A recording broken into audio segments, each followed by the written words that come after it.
ಇನ್ನು Prajwal Revanna pen drive ಕೇಸ್ನಲ್ಲಿ ದೇವರಾಜೇಗೌಡಗೆ ಸಂಕಷ್ಟ ಎದುರಾಗ್ತಾ ಇದೆ. ವಕೀಲ ದೇವರಾಜೇಗೌಡ ವಿರುದ್ಧ ರಾಜ್ಯ ವಕೀಲ ಪರಿಷತ್ಗೆ ದೂರು ಕೂಡ ಸಲ್ಲಿಕೆಯಾಗಿದೆ.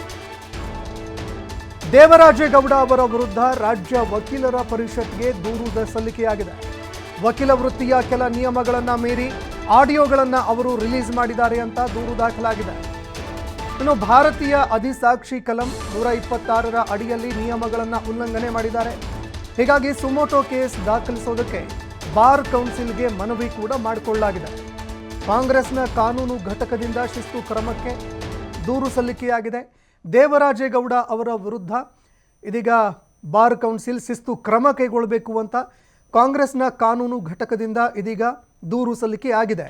ಹೀಗಾಗಿ ದೇವರಾಜೇಗೌಡಗೂ ಕೂಡ ಈ ಪ್ರಕರಣ ಸಾಕಷ್ಟು ರೀತಿಯಲ್ಲಿ ಸಂಕಷ್ಟಕ್ಕೆ ಎಡೆ ಮಾಡಿಕೊಡ್ತಾ ಇದೆ.